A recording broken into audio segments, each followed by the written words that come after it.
Join বন্ধুরা, তো তোমরা সবাই আমাকে মেসেজে বা কমেন্টে অনেকে জিজ্ঞেস করছো যে এসএসজিডি এক্সাম কবে হবে।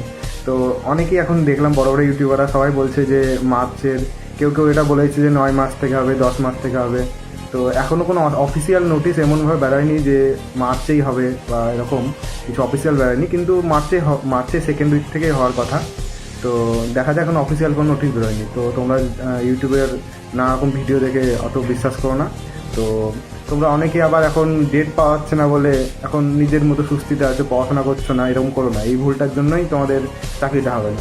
তো এখন যারা পড়াশোনা করছে তারাই চাকরিটা নেমে বেরিয়ে যাবে, তোমরা চাকরিটা নিতে পারবে না। তো এরকম করো না। যারা এখন অনেকটা সময় পেয়েছো, তো এটা অপরচুনিটি হিসেবে নাও, দিয়ে পড়াশোনাটা ভালোভাবে চালিয়ে যাওয়ারও যে চ্যাপ্টারগুলো উইক আছে সেই চ্যাপ্টারগুলো নিয়ে কাজ করো।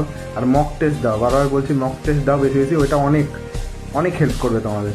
এটা তুমি এক্সাম সেন্টারে গিয়ে বুঝতে পারবে এক্সাম দেওয়ার সময় কতটা হেল্প করবে। আর এইসব নিয়ে কোনো চিন্তার মতো ভেবো না, যবে হবে হবে, নিজের পড়াটা চালিয়ে যাও। কিন্তু এটা হওয়ার কথা মার্চের সেকেন্ড উইকের শুরুর দিকে শুরু হবে, আর এপ্রিলে শেষ হবে। তো শুরু হওয়ার আগে তো প্রায় এক সপ্তাহ আগে তোমরা নিজে অ্যাডমিট কার্ড পেয়ে যাবে, আর অ্যাডমিট কার্ডের সাথে সাথে তোমরা ওই তোমাদের এক্সাম সেন্টার জানতে পেরে যাবে। তো ভালোভাবে পড়াশোনা করো, বেস্ট অফ লাক, জয় হিন্দ। আর কিছু জানার থাকলে কমেন্ট করো আর ফলো করে নিও।